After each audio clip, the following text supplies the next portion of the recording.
Hello there and welcome. So, you're dreaming of that new extension or maybe a garden office. It's an exciting time, but figuring out all the rules to get there can feel like a real headache. In this explainer, we're going to break down the UK's construction rulebook into simple, easy-to-understand parts so you can build your dream project with total confidence. Let's jump right in. You can probably picture it already, can't you? That perfect new space, ready to go. But let's be honest, we've all heard those horror stories. The projects that go horribly wrong, turn out to be unsafe, or just get completely tangled up in red tape. So before even a single shovel hits the ground, let's talk about the key steps that make the difference between a dream build and a total nightmare. And that's exactly what these rules are for. They aren't just there to slow you down. They are a framework to make absolutely sure that whatever you build is safe. Safe for you, safe for your family, and safe for the people who are actually building it. It really all starts with getting your head around the two main rulebooks that you'll be dealing with. Right, Section 1, the rules for your dream build. We're going to break this down into two key sets of regulations you've got to know about, and try not to think of them as obstacles, but more like essential guides for a successful and safe project. The easiest way to think about all this is with a pretty simple analogy. Imagine you're cooking. On one hand, you've got the building regulations. That's your recipe. It tells you how to make a strong, stable structure. Then, on the other hand, you have the CDM regulations. Those are the kitchen rules, designed to keep everybody safe while the cooking or building is happening. Let's start with the recipe. So let's take a closer look at that recipe for a strong structure. This first set of rules, the building regulations, is all about the physical nuts and bolts of your project. It's the science that ensures what you build is sound, stable, and truly built to last. And here it is, the Building Regulations 2010. This is the official rulebook, the master cookbook, if you will. Its main purpose is actually pretty simple: health and safety. It's all about making sure your new building is constructed to a standard that won't pose a danger to anyone, ever. Now, within that massive rulebook, we're going to zero in on one really important chapter. It's called Approved Document A, Structure. This is the specific part of the recipe that deals with strength and stability. It basically answers one simple question: is this thing built to last? So what does structure actually mean in practice? Well, it pretty much boils down to two core ideas. First, you've got requirement A1, loading.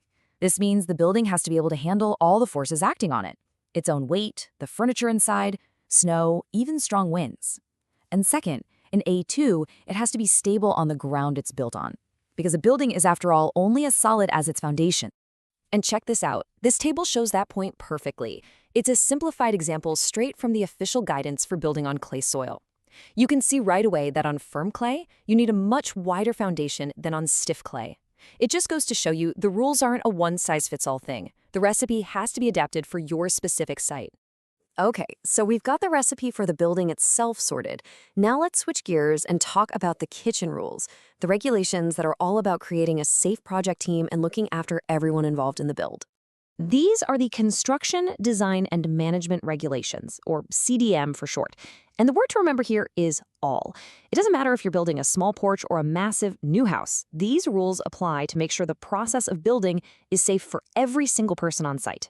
The way the CDM regulations work is by giving everyone a really clear role. And this is super important. As the homeowner, you are officially known as the client. Your architect or designer is the designer, and your builder is the contractor. Each of these roles has specific legal responsibilities for safety. Now, I know what you're thinking. Seeing that you have legal duties as the client might sound a little scary, but don't panic. For projects on your own home, the regulations are cleverly designed to automatically transfer most of your responsibilities to the professionals you hire. The main takeaway for you is this: your biggest duty is simply to hire good, competent people who know what they're doing. So, who exactly do those duties get passed to? Well, if you just hire one main builder to do everything, they're the contractor. Simple. But if your project is a bit more complex and you have multiple different tradespeople working at the same time, like a builder, a plumber, and an electrician, then one of them has to be appointed the principal contractor. Their job is to coordinate everyone and manage the overall safety plan. Okay, so you've got the right team assembled, but how do they actually make sure the site is safe day to day? Well, they do it by creating and following a very clear on-site safety plan, which is a key legal requirement before work can even start. This image really says it all, doesn't it? Good site safety is never, ever an accident. It comes from careful planning, clear communication, and real coordination between everyone involved in the project. And this is the master document where all of that planning comes together. It's called the construction phase plan, and you can think of it as the official playbook for on-site safety. Your contractor is legally required to prepare this before any of the construction work begins. And this isn't just a bunch of bureaucratic paperwork either. It's a really practical plan that covers real-world stuff. It lays out the basic site rules, it makes sure there are proper facilities like toilets and drinking water, it details what to do in an emergency, and it ensures every single worker gets a safety induction before they even pick up a tool. So let's pull all of this together. You need the right recipe for a strong building, and you need the right kitchen rules for a safe site. When you have both of those things in place, that's when you can truly, finally, build with confidence. It is so important to see these regulations not as annoying red tape, but as a system of protection. They are literally designed to protect your financial investment, the long-term safety of your home, and every single person who steps onto your property to help build your dream. So why does all this really matter to you, the homeowner? Well, following these rules isn't just about ticking boxes. It protects your huge financial investment by making sure the work is high quality, which is what adds real, lasting value to your property. It ensures your home is safe for you and your family for decades. And it gives you a clear blueprint for hiring competent pros who will get the job done right. And this quote from the official guidance really just sums it all up. The modern way of thinking about safety is all about collaboration. It's about creating a real team where everyone, from the architect in the office to the person laying the bricks, is involved in making the site safer and healthier for everybody.